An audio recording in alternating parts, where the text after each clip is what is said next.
नागपूर कृषी उत्पन्न बाजार समितीत कथित प्रशासकीय मनमानी विरोधात जय किसान व्यापारी वेलफेअर असोसिएशननं कळमना भाजी बाजार अनिश्चित काळासाठी बंद ठेवण्याचा निर्णय घेतलाय।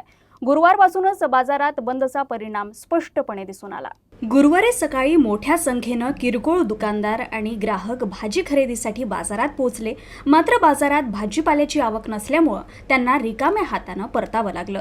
संपूर्ण बाजार परिसरात शुकशुकाट पसरला होता, त्यामुळे सामान्य नागरिक आणि दुकानदारांना मोठ्या अडचणींचा सामना करावा लागला। हम सब्जी भाजी बेचते हैं, हमारा बाजार में दुकान लगती है और हम यहीं के लोकल इंसान हैं।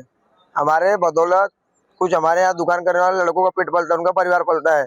यहाँ मार्केट में देखो पूरा खाली पड़ा है, सन्नाटा है, माल नहीं है, कुछ नहीं है। ऐसे में कैसा चलेगा?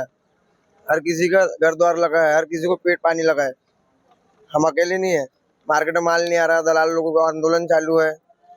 व्यापारी संघटनेचा आरोप आहे की त्यांनी आपल्या समस्या संदर्भात अनेकदा समिती प्रशासनाकडे लेखी निवेदनं दिली, मात्र अद्याप कोणतीही ठोस कारवाई करण्यात आलेली नाही। संघटनेनं समितीच्या सभापतींवर व्यापाऱ्यांवर अन्यायकारक अटी लादणं तसंच मानसिक आणि आर्थिक छळ केल्याचे गंभीर आरोप केले आहे। व्यापाऱ्यांचं म्हणणं आहे की दुकान वाटप प्रक्रियेत अनियमितता आणि घोटाळे झाले आहे। महात्मा फुले मार्केटमधून स्थलांतरित झालेल्या व्यापाऱ्यांना प्राधान्य न देता लिलाव पद्धतीनं दुकानं देणं हे अटींचं उल्लंघन असल्याचा आरोपही करण्यात आलाय।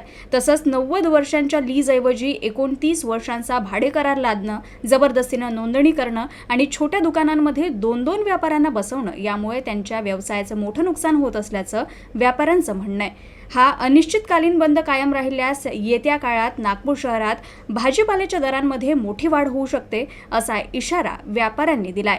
सध्या प्रशासनाच्या पुढील भूमिकेकडे सर्वांचं लक्ष लागलंय। आमच्या मागण्या साहेब दोनच आहे।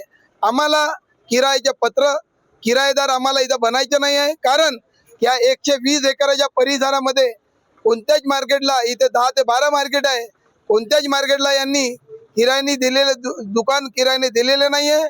त्याच्यामुळं आम्हाला पण किरायाने दुकाने नाही पाहिजे। आणि दुसरा आमच्याकडे 170 470 जे अडत्या बंधू आहेत आमचेवाले, त्यांच्यासाठी यांनी व्यवस्थित जागेचे नियोजन करायला पाहिजे, कारण की ते नियोजन आम्ही करू शकत नाही असोसिएशन मार्फत, कारण की यांनी त्यांना लायसन इश्यू केलेले आहे। तेच आमचं म्हणणं आहे की तुम्ही लायसन इश्यू केलेले आहे तर आमचे 470 जेवढे अडत्या बांधव आहे तेवढ्या लोकांना इथे यांची बसण्याची आणि व्यापार करायची व्यवस्था करून देण्यात यावी।